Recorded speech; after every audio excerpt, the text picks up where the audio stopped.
we had this moment where we were pitching to the first round of judges, and something happened during that pitch that has never happened when we were pitching a game, which is somebody looked at it and they go, I could really see myself using this a lot. She said, I need this right now. I need this right now for my clients, you know? Yep. And, you know, when you're pitching a game, people are like, oh. Butterscotch Shenanigans. Hey, everybody. Welcome to episode 173 of Coffee with Butterscotch, the game dev comedy podcast of Butterscotch Shenanigans. I'm Seth, and I'm the games programmer. I'm Adam, and my mind is somewhat intact. I'm Sam, and I'm a front-end programmer, apparently. I wouldn't go that far. And this is a show where we talk about life, business, and working in the games industry. Today is Octopus Drifting 2018. Before we get started, we have a warning. Anything can happen on this show. There's going to be profanity, and we're going to talk about adult things. So if you're a child, you can scoot on out here. All right. First, we'd like to thank our supporters from moneygrab.bscotch.net. Now, we got a new recurring supporter. Okay. Yeah. We got a message as well from DVXme. Thank you very much for your insights, funny, light banter, and deep philosophical stuff, too. You guys have helped me through hard times with the podcast. The process talk, crash nets, and even the nerve-wracking escape to space from Flop Rocket. Mm-hmm. You inspire me. So thank you very much. Oh, super nice message. We also got a number of other recurring supporters we'd like to thank as well. We appreciate that a lot. On to studio news. Shenanican. It's coming up. It's happening, I guess, in 3 days. 3 days from the time of the podcast coming out on Wednesday. So Thursday, Friday. This is the final week, and we did extend ticket sales all the way to Friday. So there are a few left. 20 at this moment. Filled in there. So it's going to be a very, very fun time. I think we're all getting real excited now that it's right around the corner. So come on over to our neck of the woods, you know, eat some barbecue. Yep. Play some Levelhead. You're gonna see some weird stuff in this Levelhead thing that nobody has seen before. Yep. And you're gonna see some things that probably nobody will see again. Yep. Because you're catching it, you know, midstream in development. Yeah, it's not ever gonna look like this again, and for good reason. But you're gonna be catching this very interesting snapshot where you're gonna look at this idea that we've decided to add to this game that seems crazy. I think I can confidently say that you will see something that no one has ever seen before. Yeah, that is actually. I'm confident it's going to be true. and we will be disallowing photography and video during that section. So too bad. Because we want to keep it's gonna be a thing. It's not ready. It's not ready for public eyeballs. Yep. And it's possible we still don't know for sure yet, but it's possible that we'll actually be demoing the secret Crashlands update that you all know has happened but don't know anything about. So if you want to get your grubby mitts on that, get on in there.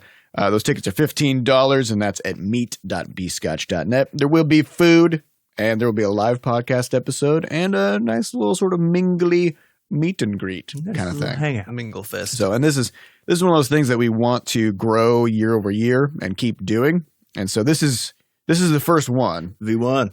If you want to pull the hipster move of 5 years from now coming to Shenanican and being like, oh my God, like back when I went to the first one and it was so much smaller. You gotta be sipping kombucha while you do this stuff. So much more intimate, and it was like we just hung out with the devs and chatted and stuff. Oh my God! Like now it's all corporate and there's all has all these sponsors. Yeah.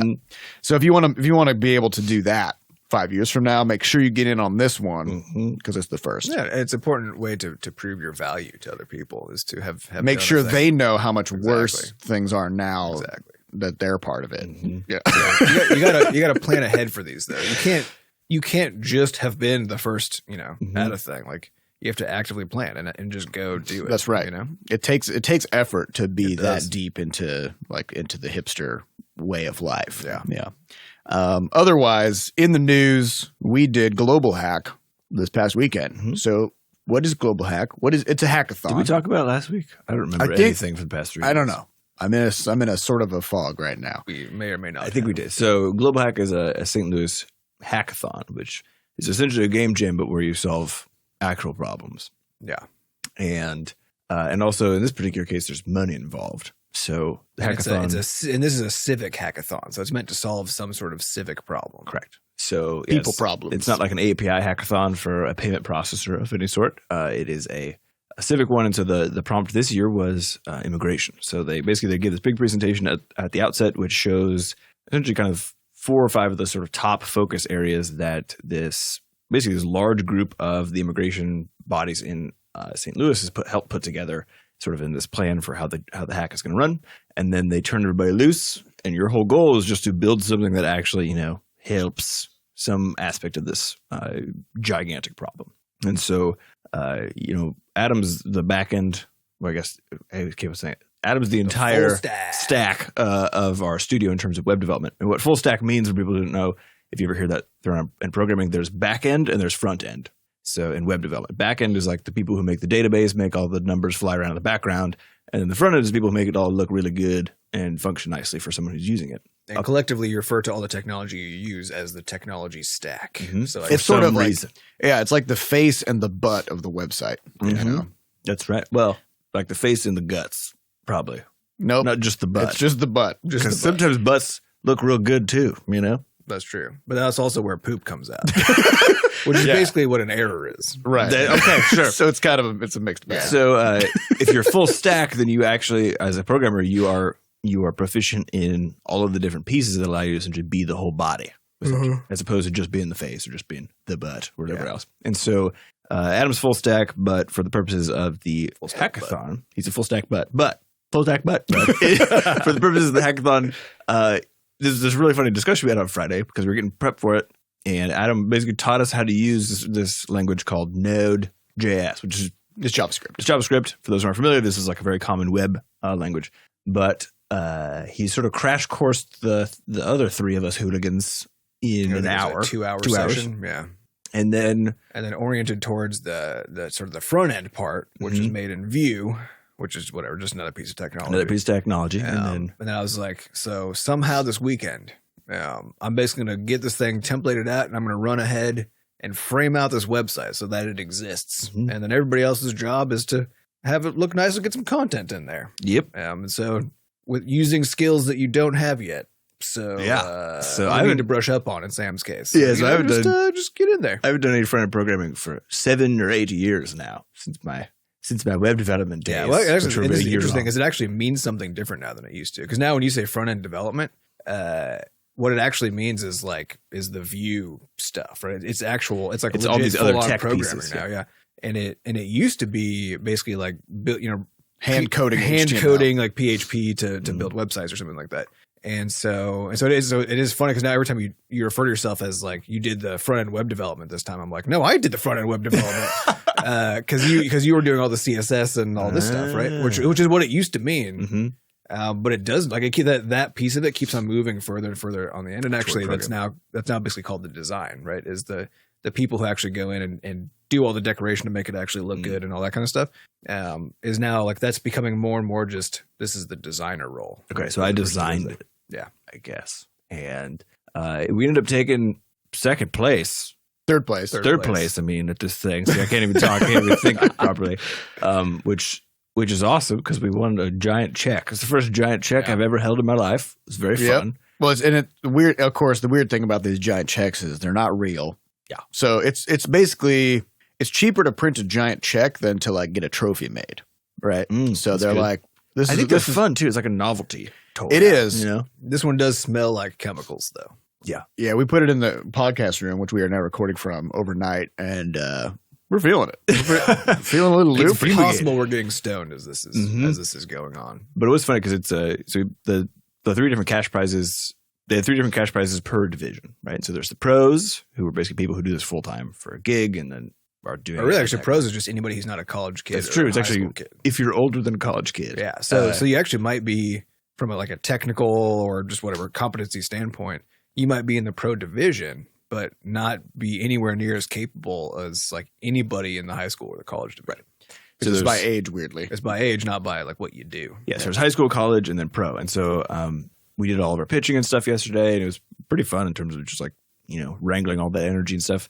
And then after we all got our checks, we were laughing because the teens got their check for winning, and the checks are between 5,000 and 15 on the lowest teen one side. Was 2,500 for the third place on the teens. Okay, so the highest one was 25,000 for the first place in the pros. Yeah, So we have this. Everyone's getting these huge checks, very much money, but so it's just fun to like actually place at this thing.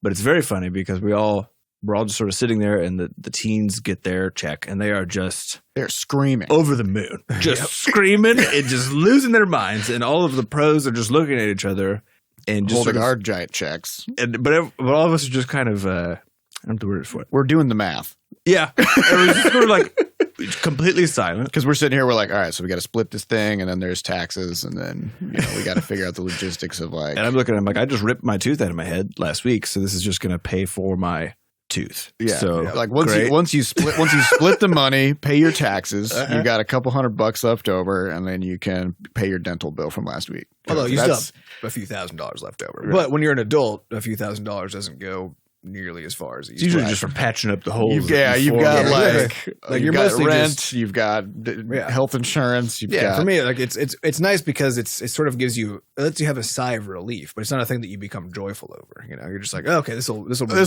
tide me over for a bit.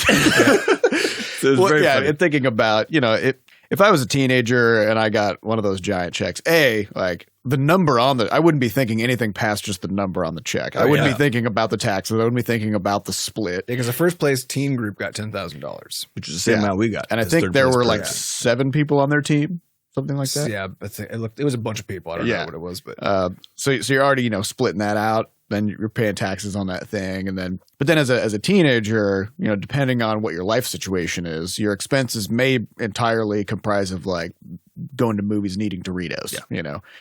Which you could do a lot of that with a few $100s. Yeah. So, it was pretty fun. Well, I think the other hilarious point of contrast between the different age groups was that people dressed down as the divisions went up. That's true. So like on pitch day, all the teens, they were looking super sharp. Oh yeah. They were in suits. They were wearing like really nice dresses and stuff. Mm-hmm. And then you go to the college division, and it's like it's a little more mixed. It's like a little more business casual and like kind of ill-fitting suits, And then then you get to the pro division, and everybody's like bags under their eyes, wearing sweatshirts. It was a combination of flannel, t-shirts, and sweatshirts. And then I think Seth noticed when we were looking at the team or the names of the products that all the teams had made, and when they were going into the next round of judging, that based on the division basically predicted how many characters were in the name of the product. Yeah. So the names of the projects that the teen division made were super long. They were often like 5 words and then turned into an acronym or something like that. And then the college division was kind of like a mix, and the pro division was like ours was 5 characters. Yeah. And that was the whole name. Almost every single one of them was one word. Yep. Yeah. Across the board. Right? Because the pro division, they're thinking about like, okay, accessibility, marketability, like we need to come up with a URL for this thing. Branding. We need something that's easy to remember but concise, Yep. And lower down, they're basically trying to sort of explain what they're doing in the title. Right. And also have some sort of a, punchy like pun or something involved. Right. With the thing. So yeah, it was cool to kind of see how life experience shapes shapes the way that you're going to approach. I thought it was very cool to see all these kids being super pumped about spending a weekend. Just programming. There's a ton of them there were a lot of them. There's a ton of people. I mean, the pro division still, by far had the most people, but even still, like there was. I think there were 20 teams for the high school. Yeah, there were over 700 people total after that. So so I thought it was really fun to see, and we had a bunch of them came in and chatted with us a bit, and they were just clearly so excited about programming and solving problems and stuff, and it gave me a little bit of hope in this dim world of ours, that there are kids out there who just like truly love doing hard, interesting work. Yeah, it was fun. What did you guys think of what was the overall experience for you? I guess probably less, interestingly for you, Adam, because we've done a bunch of game jams before. Yeah, well, we basically made opposite roles. Yeah, right? So you're usually like the sort of the guy who makes the stuff become very weird and interesting during the game jam, but there's not usually a lot for you to do. No, there's not usually much, and my wheelhouse is still going to be in and the more you gain fluency in something, sort of the more you lose in other things, right? So as I've become much, much better as a web programmer and spend all my time thinking about it, my ability just to kind of jump into Game Maker and contribute something is just like going, and it was never high in the first place, but it's just going down, And so realistically, I can't, and at the same time, Seth's fluency has been going up, right? So I can't realistically contribute to a game jam on the sort of the game programming side as a teammate with Seth, because all I can do is like slowly hack something together that Seth could have just spent 5 minutes doing. Because I'm not competent enough to, even if I spent the whole weekend, that I can't really like truly contribute something that he couldn't have just done better and actually saved time by doing it. Right. So what was it like for you then being? So here I got to be where the part where it actually matters. So to me it was super fun because there was never a moment where, unlike in the past jams, where I was like, what should I be doing? And even that, like, does it even matter? Because also the chances of us implementing, because I would be like for our past projects, I'd be building some, like a server and an API, and like getting stuff ready to go so that Seth could hook it up and make something happen on the web. But I also knew the whole time that was going to be the last thing that happened. And so chances were pretty good that all the stuff that I came up with wouldn't even be implemented, and it wouldn't even matter because it was happening, completely perpendicular to the actual product being made. And so for this, where I basically just got to say, like, whatever I can accomplish, that's what this thing's going to look like, which is now basically what Seth's case normally is, right? And so I could just I just had to keep on working the whole time, and there was never a moment where I was like, is this worth doing? Is this, like, is there any reason for me to be spending my time doing this at all? Maybe I should spend my time somewhere else instead. You got to have the experience of, if I stay up for one more hour, it's going to make a huge difference in how this thing turns out. Yeah. So actually I had a blast doing it. And I also, I've only been building production software. And so I haven't gotten to just sit down and prototype a website just for like shits and giggles. Just like hack the shit out of it. Yeah, where I didn't have to worry at all about security, about error handling, about just anything. Because abuse, because it's solidly 90% of all of my work is in those things. It's not actually in just like making a thing look the way I want it to, or making a thing work the way I want it to in general. And so getting to go from just, here's a cool idea, and so basically Sam mostly spec'd out like how this thing was going to flow and like what all the parts were. And I could just look at that and say, cool, and then just kind of go start putting it together without worrying about anything. Was really fun, and it was a thing I realized I just don't know how to do, actually. So basically, it's essentially jamming in a website context, right? Yeah. Because you weren't worried about, is it going to work on is it going to work on browsers? Like, am I forcing my users to download too much stuff? Is it flow well on all different dimensions on a desktop browser? Like, I didn't have to worry about any of that. Yeah, we just locked it to a Galaxy S5 view dimensions. I was just like, I'm not designing this. I was also like, Sam didn't have enough time to design, and also because of the time gap between the last time you used CSS and now.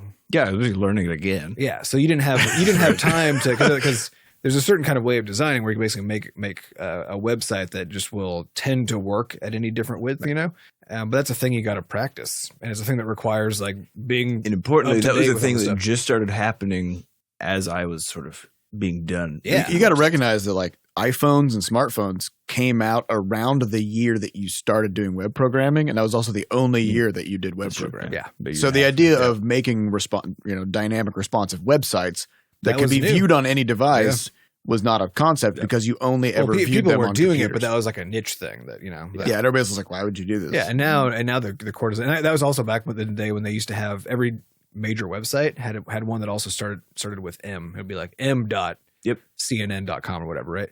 Because they had entirely separate infrastructure for built a separate website for mobile sites, and in a lot of ways they had to, right? Because mobile devices were real shitty and their browsers were shitty, and like so they actually in a lot of ways needed to do that. But now, for the most part, and most modern frameworks now talk about mobile first design. Yeah, because the last time I looked at our stats, which was a couple years ago, more than 60% of all of our traffic on our websites comes from mobile, and that's for our game studio, right? And I imagine you might see some differences depending on what the content is, but my bet is it's not that much, actually. I think most people only visit websites on their phone now, and so realistically, that's the world that we live in. But that's such a huge difference between 7 years ago and now. And so it was an interesting thing to figure out like kind of what are the constraints that we have to apply to this thing, given where everybody's at. Just to get it done. Yeah. And I think the big realization I had afterwards, especially given that what the event turned out to be, that we should have focused I should have done even less to try to make the thing function like a website, and basically not even had a back end. And it should have just been a front end website that behaved as if it had some other stuff. Because truly the things that win are going to be the things that are the most beautiful things. Yeah, that feel polished and feel complete. On top of course, having a good idea. Yeah, and that was the feeling that we got as we, because we got the third place, which we were very happy about. And as we're looking at the things that got first and second place, we're just like, man, they just out polished us by a lot. real good. Yeah, by a good margin. Yeah, so we did focus so much on making sure that everything was actually functional that we didn't think about the fact that nobody's going to actually care whether it works. Yeah, right. You get to pitch it in 4 minutes. Yeah, you have 4 minutes. Nobody uses it. But so this is our first time doing this, and so we didn't know what we thought was going to happen was that we would like sit down with some judges who were like technical experts, and they would like tear it apart. Yeah, but actually that's not really what happened. We just kind of like pitched the vision of the thing. We got a few questions about the general flow of the user experience and maybe some potential problems we had thought about in terms of like how this might be abused. Or, but it was mostly related to very high level stuff. Oh, yeah, stuff that if we actually developed this thing, we'd be thinking about like a year into development. Well, and we'd already be worrying about it from a design perspective, but we wouldn't be implementing it at all for a long time. Right. Well, I wanted to say kudos to you, Adam, for both carrying the team a little bit. Just a little bit, just a little bit. But actually, mainly because you were under like intense pressure to constantly be producing, because of course only the things that you made were going to show up in the thing. But all of us, of course, didn't know what the fuck we were doing, and so we kept every 20 minutes, every 20 minutes, we're like, I can't, Adam. Could you? How the fuck does this go? Honestly, and then you come over and be like, oh, you just do this. But as you guys know, I just love it when people learn programming. So it's just nice, and I love it like you were in your element. Well, the thing is because I actually didn't care if we won, and honestly, I didn't expect that we would place because I knew where we were starting at, which was like we were just making this up. We'd never done a hackathon before, and we were using tech that I was the only one that knew anything about it, right? And so I was like, our chances of winning this thing are literally zero. Well, and we couldn't see any other projects until we had already submitted ours. Yeah. And so there was no way to even know who we were. Yeah, we don't know where we're at. We have no idea whether we're even in the running for like the top half, Yeah. So my perspective on it was just like I actually felt no pressure because I wasn't trying to win because I didn't think that we could, but I still wanted to put the best thing forward that we could, And but otherwise, I was just pumped that everybody was like was coming into my domain to try to learn some stuff, because that gave me a chance to try to just pull people in a little bit, right? And also, as we talked about in the past, when you're really siloed in your tech, and when you're building stuff that mostly is invisible, which is true for any technology, right? Where you're programming stuff, it's really satisfying to let other people see it in a way that they kind of understand something, because then you're like, okay, you get it. Now you understand at least a little bit more, like what the hell I'm doing over here, Yeah. And so there's something that's kind of nice about that. I was in there. Real weird. Well, there's a lot going on. So what was your experience? So I got to work with. So normally I'm using GameMaker all the time, all day, every day. Yeah, that's again, like you get that really high fluency in that language, right? And I've been using GameMaker since 2010 for like 40 plus hours a week, every week. And I know I've spent probably about 30 to 40 hours in my life in Python, and I've developed in C# for 8 months over when we were working at our previous studio. So I've kind of like poked around other languages, but I would say at least 99% of my programming time has gone into just one thing, which is GameMaker. So this time around, Adam, gives this crash course on Node. So I got to use JavaScript, which is actually very similar to GameMaker in a lot of ways, but it's more powerful in a lot of other ways as well, because it's not just for games and it's for literally anything, right? And so I got to play around with a new IDE, which is VS Code, which I'm just going to start using that for all kinds of stuff now. Nice. I've been using it for a couple of years now, I think, and I just love that thing. Yeah, so I got to add some new tools to my toolkit, which I'm going to actually be looping back in and sort of developing tools to help me with GameMaker, but using JavaScript and VS Code. So that's going to be super cool. And then otherwise, most of my time was making sure that we had content for the site. So a lot of what I had to do was track down information on so just to kind of like go back to what our actual thing was that we made. The problem that we were handed for the Globalhack was essentially every problem that immigrants deal with. Yes. That was basically the prompt in a nutshell. So they said, here are some of the things, and they would list things like, figuring out how to get health insurance, figuring out how to get a job, finding a community to live in, finding housing, and then just basic people problems like how to get around town, how do you do laundry, how do you pay your taxes, and also sort of informing the community that you're landing in about the culture that you come from and who you are, so that there's some sort of a knowledge share going on, so that it's easier to integrate and so on. And so the interesting thing about as we were looking through all these questions, we were like, this is just every problem that people have, just full stop, right? Like this is even the same as like, quote, immigrating from being a college student into the real world, you know, like how do I do my laundry? How do I get food? You know? And so we decided to develop this application that was basically a way for people from traveling from one country to another to sort of build a repository of knowledge about what that move was like, and then how they kind of did that. So that means that we had to do a lot of stuff working with different languages and different countries and things like that. And so I had to track down to populate the site with all these options of like choosing what country you're from and what country you're going to, and choose your flag, you know, stuff like that. So I had to go scrape data from all these sort of uniquely created websites to get the names of the countries, the names of the languages, and everything is totally different. So like one site may refer to the United States as USA. Another site may refer to it as United States. Another one is United States of America, et cetera, et cetera. So every country has like 10 different names, and that's in one language. And then the same country might have 10 different 10 different names in 30 other languages as well. So my entire Saturday was like undoing all that spaghetti mess. You sort of extracted the data and then turn that information into a library that we could populate the site with, of country codes, country names in 30 languages, what languages are spoken in that country, and then the names of languages and other languages. The names of languages and the names of languages and other languages, right? Because the idea is, you know, if you come in and you say, "Oh, I'm a Spanish speaker," and then you should see Spanish names of countries. Yeah. But yeah, so like Estados Unidos is the United States of America, but that's not what's called in English, right? So it's something that you don't think about when you're from one country, you haven't immigrated somewhere, and you only speak one language, is that there's just this unbelievable combinatorial explosion of ways that people can talk about and read things, right? Right. And so my whole job was basically using JavaScript to take all that information and turn it into something that we could put into a website. So that was enlightening. Yeah. Did you find, because you're it makes you realize just how much bigger the world is than you could ever possibly conceive of. Yeah. You know? Well, the whole thing we found is that between all the different countries that could immigrate, so 195 countries, you have 38,000 pairwise combinations of like from your country to another country. And so right. So you think it's a huge crazy problem. So you think, okay, here in the United States, somebody could come from 194 other places, right? But they could also go the other direction. Yeah. They could come from the United States and go to 194. And depending on the direction of that move from those two different places, you have a completely different experience. So moving, just saying like, oh yeah, I'm moving from the U.S., that doesn't mean anything until you say where you're going. This is even true between any two like cities within it. I mean, think about like my move from Dallas to St. Louis, right? Like what would be good for you to know about that? I'd be like, you know, what route should I avoid on the way there, right? Because there's like tollways and all kinds of stuff on the way there.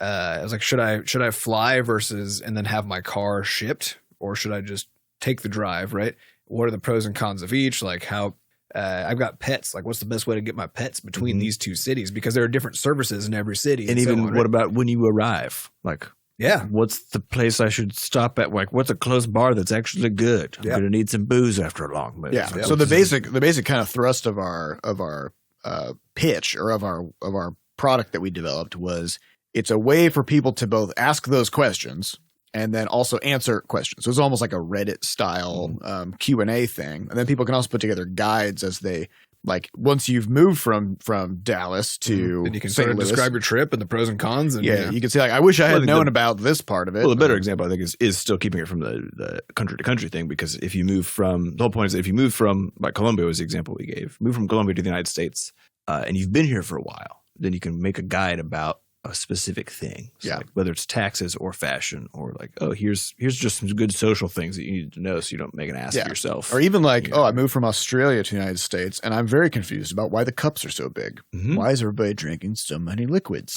here? I need to know because I feel like I may be missing something. And the answer am I weird? Probably like McDonald's? Am I weird for always ordering a small and only drinking a quarter of it because I'm full?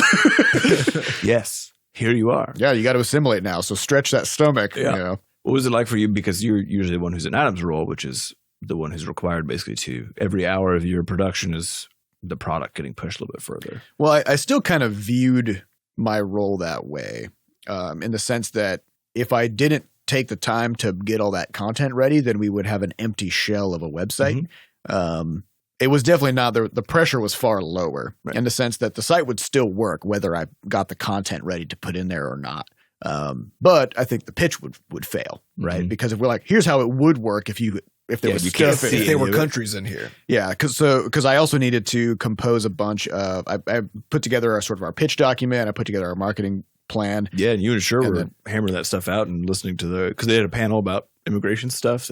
We also made sure we knew who all the judges were and where they're coming from and kind of what kinds of things they would be looking for and concerned about. It's really mostly about the pitch. Yeah. And so Sher and I both looked at our roles as like, we got like, this isn't, if we just decide we're going to be only half involved, then this thing's going to fail. Yeah, this is interesting because because of the fact that it's a competition, that it's very different than a game jam. Because in a game jam, like I couldn't have done that role because that role wouldn't matter, right? Correct. But in a hackathon, it's actually much more important even than the product. Because like as long as the product gets the idea across that's in the pitch, then like if you got a really good pitch, you could actually still do pretty well. Yeah. But with a game jam, people want to see the game that you made. They want to see it play. They want to just play it. They want to play it. That's the only thing. But yeah, Sam, I'm also curious for you because your role wasn't that different than usual in that you just still had to be doing stuff the whole time, right? And that if you didn't do it, the product would suck because it would look like shit. But this one was a little bit different in that for games, typically, because it's so costly to implement art into games, then typically every piece of work that you do makes work for Seth. Correct. But in this case, everything that I did made work for you, right? Because I could keep on moving ahead, and it was fine, right? And so you actually had to sort of like trail behind and try to clean stuff up and make it look nice. How does it feel? So I actually really enjoyed it because the thing is awesome. You don't have to think about what the fuck you're doing. So because essentially what happened is Adam would build the next piece of it. So I use this program. So as far as the overall experience, I think it was just really good because I think for one, it was sort of, like I said, I haven't done any of this front end or design as it's called now in 7 or 8 years. Yeah. And I used to have ideas for websites all the time when I was working on them. Oh, actually, now that you said it, I remember. Yeah. Because I'm sure I talked to you about them. Yeah. And I'm pretty sure I have them like written down somewhere. But it was hilarious, now with the 7-year gap of like, I've just been designing stuff actually for 7 years in various contexts, whether it's like a podcast or like helping out with or doing design for video games or helping out with all the other weird stuff we do. And so design thinking has just been something I've been doing now for 40 hours a week for 6 or 7 years. It was crazy how transferable game design it's all the same thing to this. Yeah, it's basically, it just is. And so the thing is actually just a tools problem at the end of the day. Yeah, the thing that's actually super nice for me was just seeing that, as we saw some of the other projects and as we even built our own, like being able to really easily see and then like poke a hole just exactly where a problem that a design was failing at is just so simple. Like it's just kind of popping up in my mind as I'm looking at a thing. Yeah, because we were talking about that as we were watching all the other things go up on the stage, and they would do their pitch publicly so we could all hear the pitch, and for everyone that came up, we were like, oh, here are the reasons that this wouldn't be feasible even if it did get fleshed out or whatever, and we were sort of noticing some themes and the kinds of things that people weren't thinking about when they division too, sort of, and by division. And like the number one thing for the lower divisions was maintenance, right? They were talking about building these things that required an enormous amount of human effort to maintain like the knowledge base, right? And then you look at the top 3 things in the pro division. All 3 of those things were community maintained content with no other administrative overhead because of that awareness of how costly it is to sort of. So it was just so interesting to see where people are. Well, so I think for me it was this weird it's like sort of weird being able to see how far you've come essentially, right? Yeah. Because I was especially like a snapshot. Yeah, snapshot. Because we're trapped in our domain so much because we're always just thinking about games all the time that it's easy to think that now when we go out in like the real world where people are facing real problems that maybe we can't really contribute, that we would be like a fish out of water. Yeah. But it turns out no, it's all the same thing. So I use this program called Balsamic, which has a mock-up tool spelled with a Q at the end. Q. And this is something I poked around with maybe like 3 years ago, randomly. I think for some reason we're designing a UI for something, but didn't actually try it out. And this is again using a hackathon to learn a new tool or whatever else. The one thing I knew is that I needed to, from my past experience making games, is that if I didn't know what the design exactly needed to look like on the front, that if I went in there and started trying to work on it, that I would sort of rabbit hole into just a stupid problem. And so I actually designed the whole website by like 11 in the morning using this wireframing tech, Balsamic. And then we walked through it. So Seth was actually helping with co-design basically on that, which was super nice because in a really rapid, tight. It's good to have just two brains on it. Yep. Then we went through it with everybody. And so like everyone was contributing to actually the whole wireframing process, which is really cool. And then after that, it was like Adam, I sent the picture to Adam of the whole thing, the whole user flow, which is just all these different phones basically laid out next to each other. And then he would just send over, I would just sort of get a note from him like, oh, this part's done now. And then I'd pull it down, and then it would be hideous, and then I would go make it look good, and I'd push it back over. I think it was funny too because at the beginning, for like the first half, probably I would still make it. I wouldn't worry about how hideous it was. It was definitely just be hideous. The functional pieces are in there. Yeah, but I would at least like go put some initial styling on stuff so that it would be easy to like figure out where things are and whatever.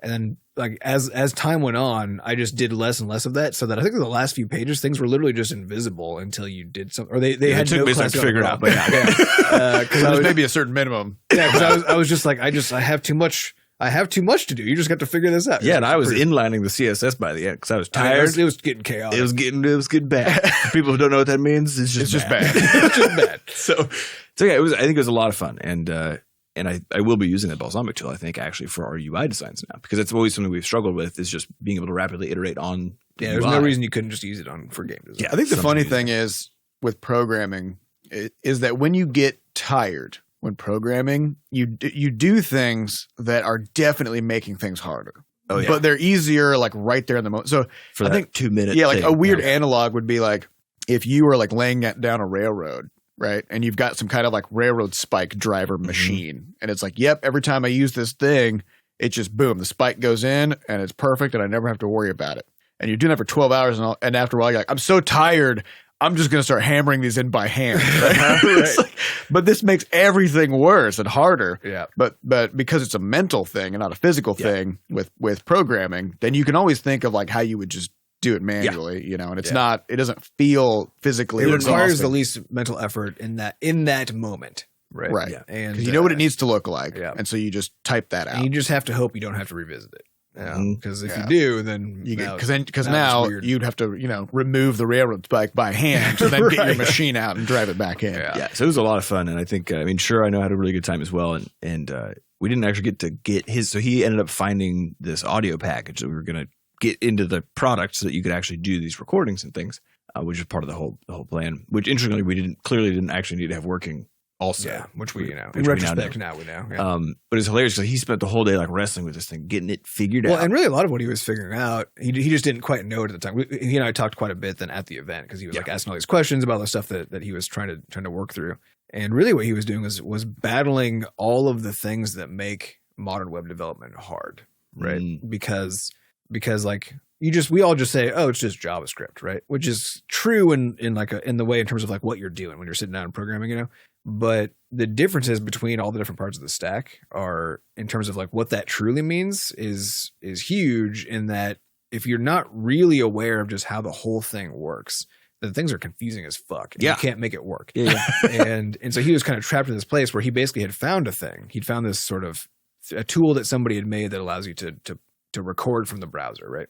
So we found this thing, but the context in which that thing was made and what it was for was just different than the context in which he needed to put it, right? Because it was like just straight up just slapping it into a browser kind of a thing, and we're doing it through Vue, which is this whole other thing, right? And there's a new process involved, and so now he was stuck in this weird world where he couldn't just take the thing that he found and put it in there, then just like kind of make it work, right? He had to adapt all. He had to learn what the difference was between those two environments, right? And then figure all that out. And so that was basically like, to me, I was like, well, it's great. You just basically have to spend a day just like really learning about the guts of how modern web development So it's kind of like if you take a saltwater fish and you put it in fresh water, it dies. It's a problem, right? Because you're like, but it's water, and it's a fish. It's a fish. Like, what's the problem? I don't see. Yeah, but there's some subtle differences in the environment that it needs to work. You know, very cool. Yeah, overall, it was a very good time. It did also make me think if this game stuff ever falls through, we could make a website. We could become a web shop. Yeah, be a web shop. Well, the whole thing I kept thinking about was like, so people do this.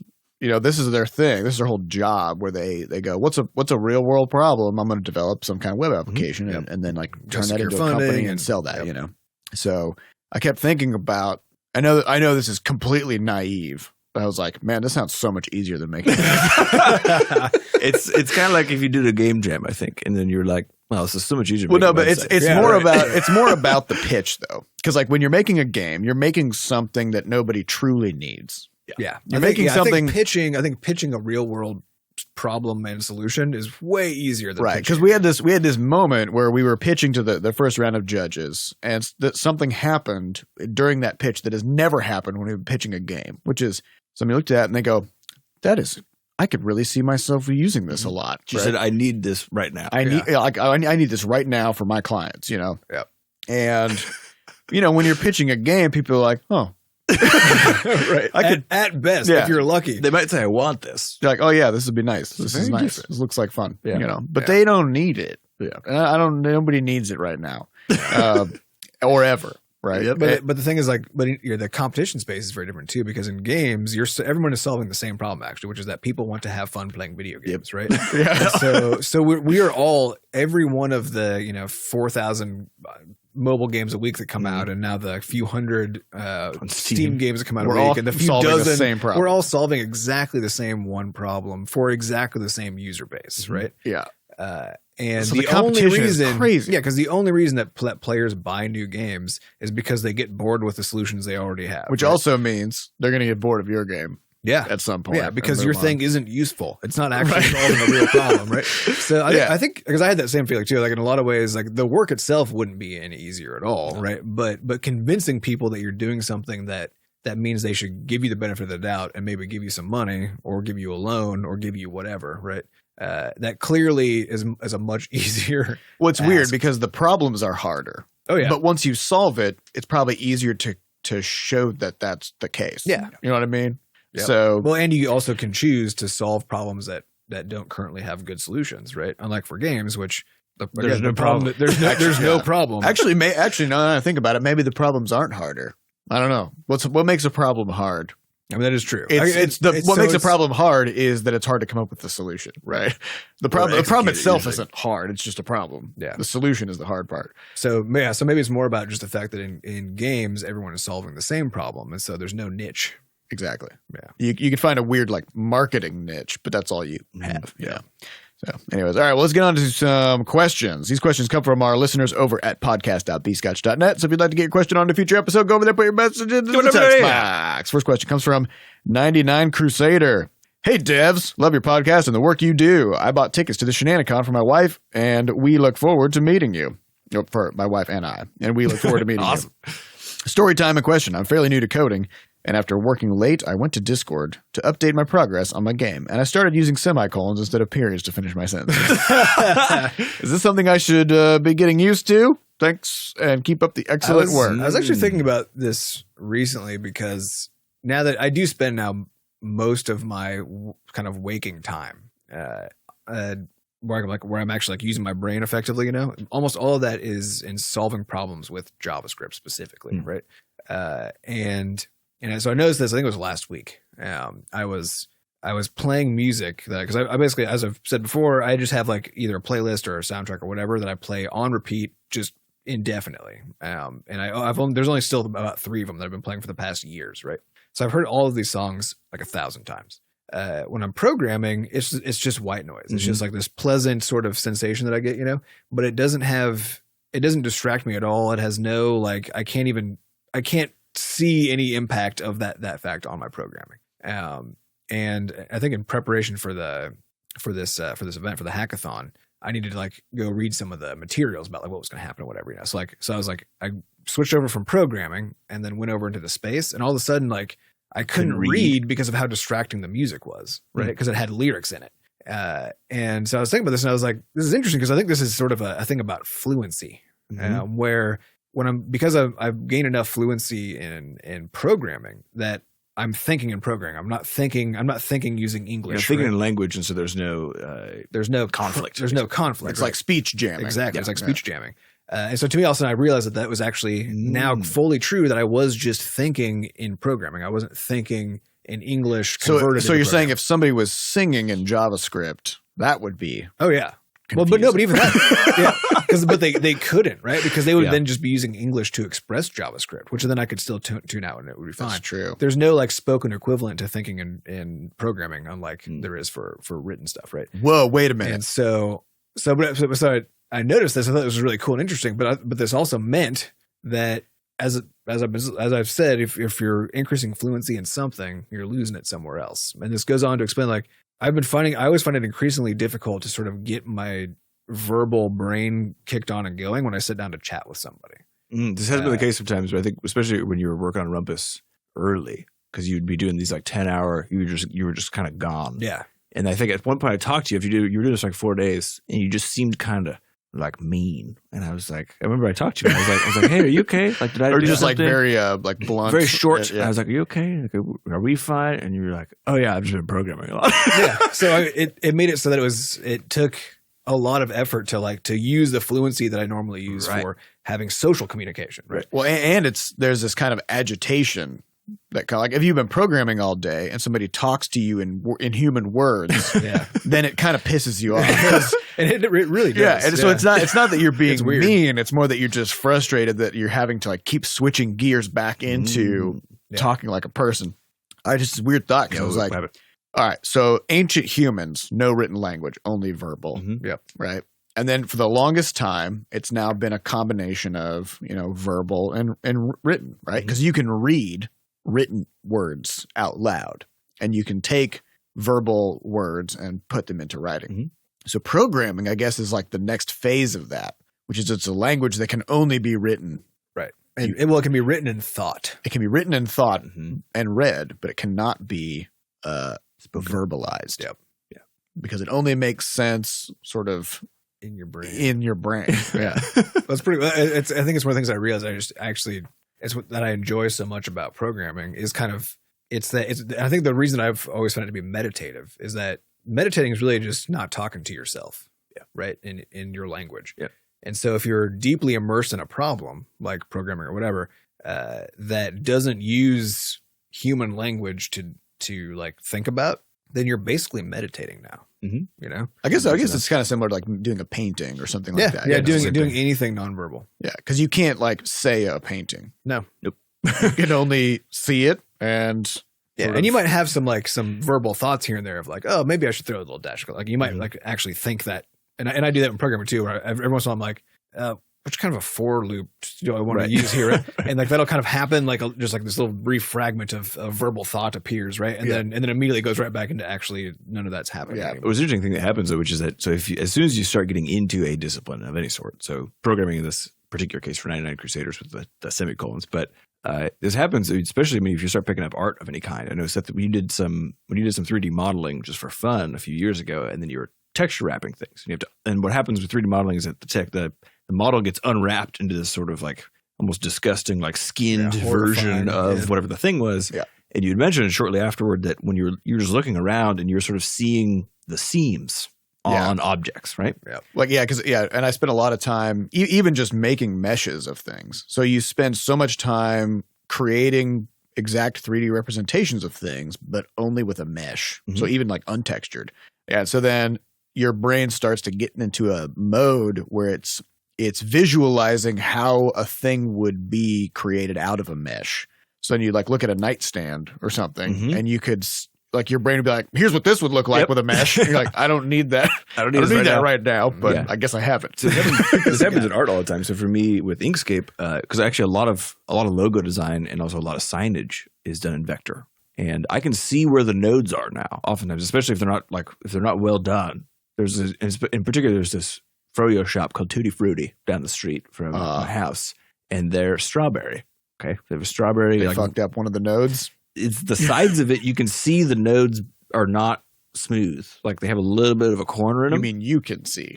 I can see it. And it's infuriating. Yeah, every single time it's infuriating. But and also from taking the like gesture drawing courses and stuff like that, what they teach you is that if you are truly trying to learn how to draw and learn how to capture poses and stuff, what you should be doing constantly is that while you're just looking at people, you're essentially simulating what that gesture looks like in your mind.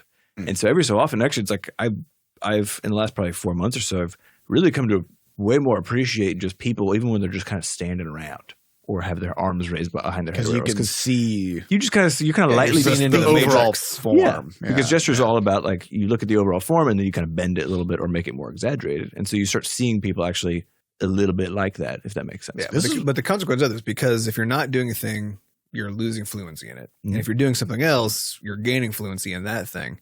And fluency, and one thing I honestly believe kicks out, like it dramatically speeds up loss of fluency in something else. Well, I mean, it's probably mainly just that it's a time thing.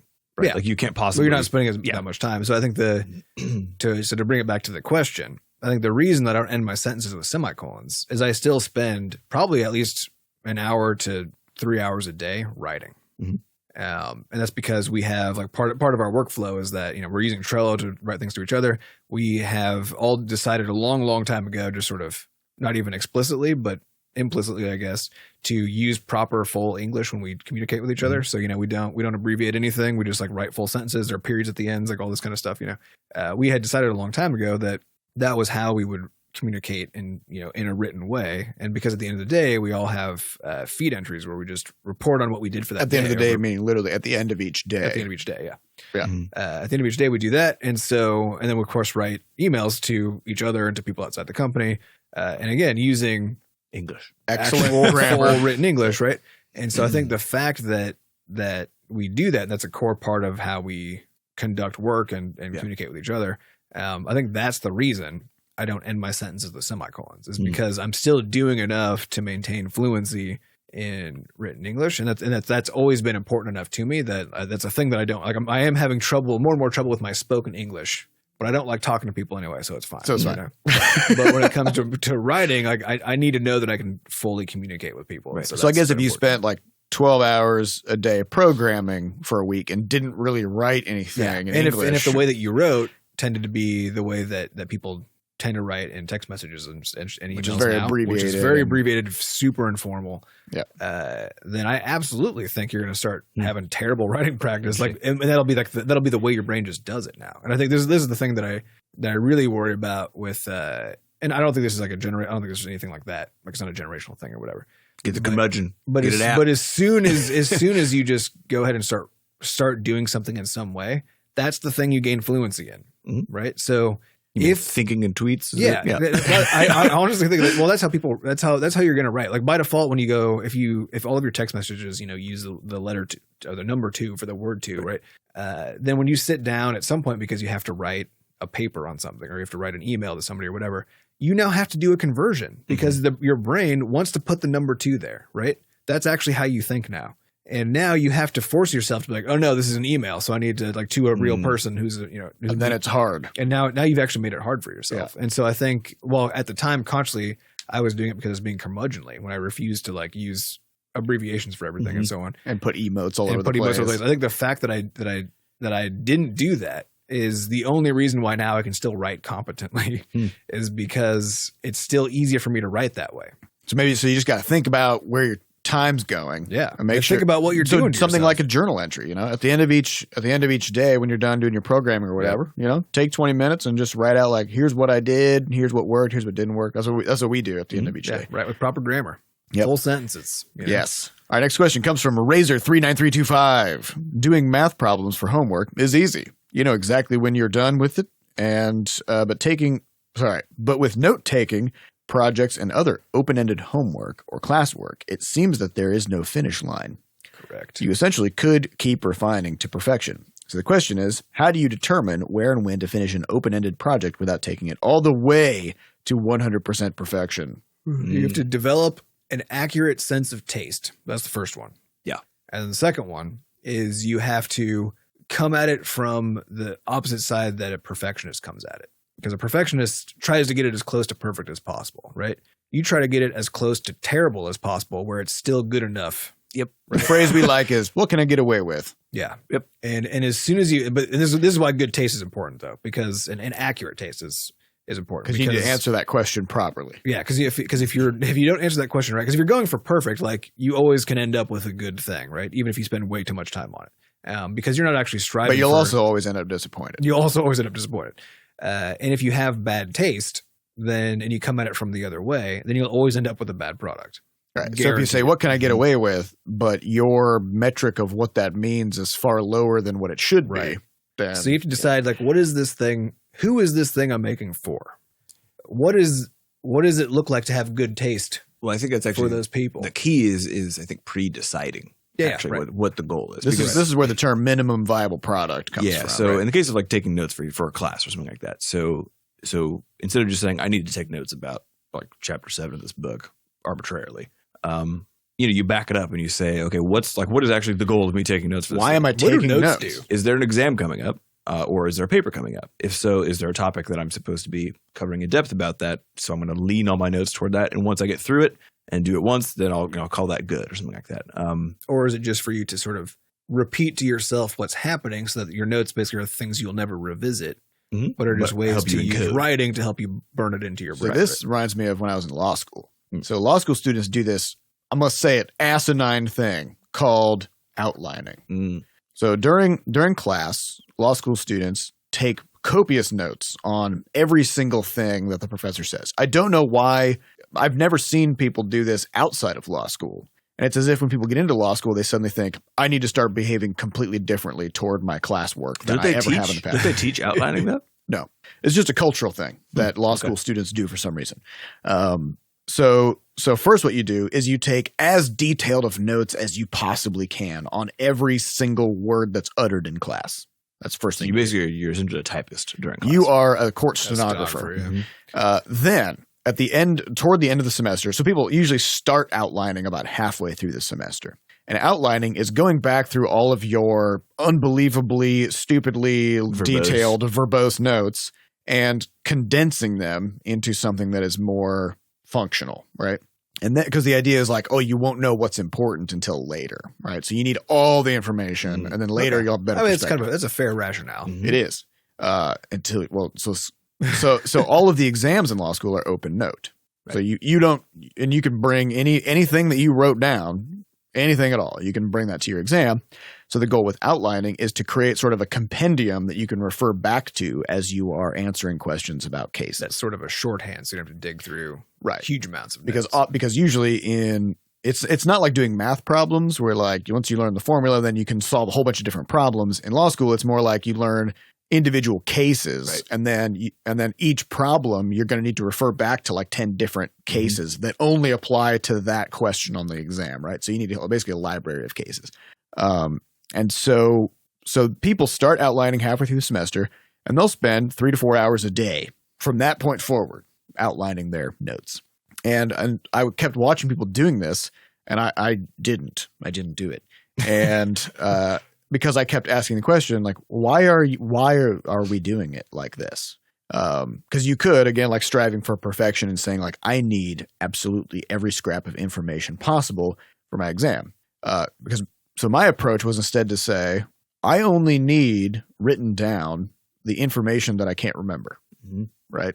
Yep. And so, because if I remember it, I don't want to have to browse through 400 pages. This is actually the thing I saw in college. Is the first open book test I had was a disaster for nearly everybody because everyone just brings their stack of notes. Like, I can just look at the book. And doesn't realize that searching through and figuring out where there's it's a huge cost. Yes. So what you actually should do for open note tests like that is essentially you minimize as much as possible the amount of papers you need to be flipping through, which of course is the goal of outlining. So what I did is I took my notes and I rewrote my notes into the form of a question. So instead of just like migrating them over, I rewrote them, turned them into questions, and then I quizzed myself. So I just went through and I tried to answer all the questions. And then I would go back, I'd compare my answers to my notes, and if I was wrong, then I would move that. If I was either wrong or I couldn't remember the answer at all, then I would move that question to a new sheet. So then I would have something that was like, 2/3 cut off. So now I'd have like something that was very small compared to my original set of notes. And then I would just do that again. So things that I could, because that means the things that I messed up, I went back and have now looked at twice, right? Then I would take that, quiz myself on that set of things and keep shortening it. So then by the end of the semester for each class, I just brought a single sheet of paper. That was all I had. And that was like, these are the things that for whatever reason, they just didn't stick and I kept stumbling over, and everything else I was fine with. And people I could see people kind of like sneering Right. as they came in with their giant, because Bible. you look underprepared.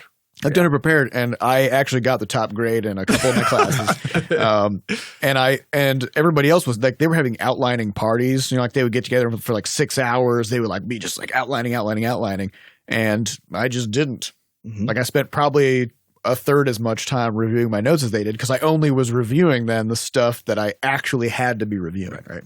So this is kind of comes back to like perfectionist versus almost like utilitarian question, which is perfection is meaningless. It's not going to get you anywhere and you're never going to hit it. Yep. So instead you need to think about the purpose of the thing that you're doing and whether or not what you are doing actually lets you meet that purpose. Yeah, I think that pre-definition of what the hell the point is really what you need to kick off those projects. Yeah. Because otherwise you're going to start floundering. Like this is where I always went with web, like this is where my web design stuff used to be, which is I would sort of boot it up and then I was just like, okay, I need to put something over there. And then I just start going. And after I was telling Adam about this, after like 4 hours of work, I might have just like styled the shit out of a single box. Mm-hmm. And everything else is still in a jumble. And I was like, oh, this is horrible. And it's like, you didn't need one. If I actually just sat back and tried to like wireframe these things, I would never have spent time on this box. Like who gives a shit about that box? So you got to approach it from a different angle. Otherwise you're likely to just kind of drift around. That's what open-endedness does. Like it causes people to drift. That's just kind of the truth. Well, the funny thing about this is I didn't approach my notes that way because of some big insight that I had. I did it because I wanted to spend more time making video games and I just didn't want to put that much time into my notes. Right? Yeah. So I had a completely different goal. My goal wasn't I'm going to ace this. My goal was, well, what can I get away with? Like how much? How can I spend the least time? How can I spend the least amount of time? Not how can I get the best result? And weirdly, it gave me the best result because I was wasting a lot less time. So that was pretty nice. I think that's all the time we have for this week. We'd like to thank our producer, Fat Bard, for making us sound good. Thanks to our community moderators who keep our Discord running. If you'd like to get more involved in the Butterscotch community, you can hop into our Discord server over at discord.gg/bscotch. Also, if you'd like to adorn your body with Butterscotch merch, you can check out our shop over at shop.bscotch.net. And if you'd like to send us something, we have a mailbox, which you can find the address for over at mailbox.bscotch.net.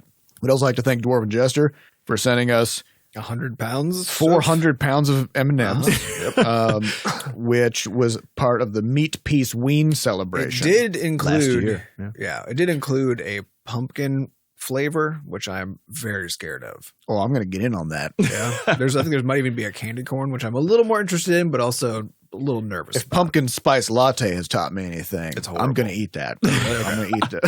It is interesting how divisive pumpkin spice is. It's like, it is, I hate it with like the fury of a I will say, thousand- I haven't- you actually hate the taste of it, Oh, or yeah. you hate the concept? No, I hate the taste. Okay, because I haven't had it hate in the like, concept. I haven't had it in like 8 years probably. Yeah. So back then when I was just a wee babby and everything sweet was amazing and I put like That's 4 true, right? spoons of sugar in my coffee. Maybe nowadays I would just die if I had a pumpkin Yeah. spice. We'll find out. Tune in next The time time. is upon us. Also, if you'd like to buy us a cup of coffee, you can help support the podcast over at moneygrab.bscotch.net. You can also leave us some messages there when you do so, and we'll put that on the air unless it's horrible or an offensive or an ad. So Yeah. so just bear that in mind. All right, thank you all for listening, and we'll see you next week. Oh, and one last thing: Shenanicon tickets. Meet.bscotch.net. We are space limited, so get them. Get them, and we'll see you on Saturday. The universe is only so large. That's right. All right. We'll see you next week. Bye. Bye.